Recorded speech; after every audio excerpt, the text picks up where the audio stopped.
Tal Ben-Shahar, wanted to thank you for taking some time for our ExecuNet members. Your work is acclaimed around the world. I know you're an author, and your viewpoints on happiness really have impacted the lives of people and organizations as well. I wanted to start by asking how you define happiness. Yeah, happiness has many definitions, and the one that I found that helps most individuals and organizations is to look at happiness as the combination of meaning and pleasure. So, for example, if I find my work enjoyable, I experience pleasure there, and combined with seeing it as meaningful, as having an impact, as being part of my purpose, then I'm happy in my workplace. Okay.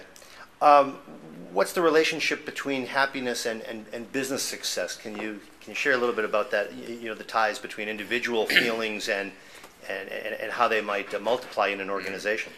For many years, it was believed that success led to happiness, but more and more research shows that while success leads to a temporary high, it does not lead to lasting, long-term happiness. However, what has been shown through more and more research is that while success does not lead to happiness, happiness leads to more success. People who enjoy more positive emotions in the workplace are more productive, more creative, they enjoy better teamwork, overall more successful. In other words, happiness pays.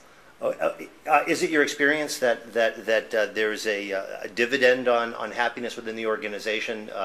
Does it impact financial performance? Does it impact the capacity of an organization to stretch people internally? Yeah. The most important driver in organizations, certainly knowledge organizations, are the people. And if you have people who are happier, therefore more creative, productive, harder working, more engaged in the work, you will also impact the bottom line. I see. How can a leader inspire happiness? The way to inspire happiness is first and foremost by example. Now, does this mean that the leader has to be happy-go-lucky, joyous all the time? No. But what it does mean is that the leader has to also cater to, also take care of his or her own emotions. Happier leaders also lead to happier employees. That's the first thing. In addition to that, by introducing things such as regular breaks, by listening to the employees, by helping employees identify their strengths, you will have happier employees. Okay.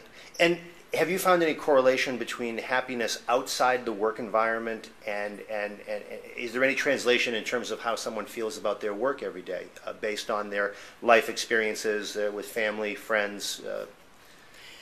Yeah, more and more organizations are looking at the person's life as a whole because they realize that what happens at home doesn't stay at home, that it actually affects the way people are in the organization and vice versa.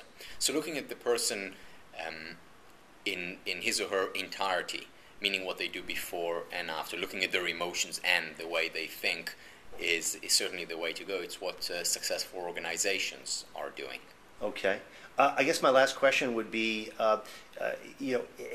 at this point, with your books, with your research, with your interactions, and at this point in your own life, have you come to any epiphany or revelation about happiness, recently, that helps you understand happiness and its impact on lives and organizations and the world at large?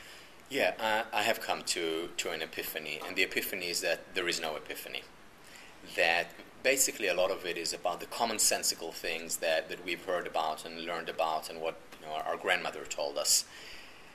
So a lot of it is common sense. However, as Voltaire, the French philosopher, once said, common sense is not that common. And what great managers are able to do is take these commonsensical ideas and introduce them in the workplace, introduce them first and foremost in their lives. Okay, and that results in a more inclusive kind of environment that makes people feel better about themselves and their purpose and input? What it means, many managers spend countless hours thinking about how to increase the ROI of the organization. They think about strategy, they think about goals.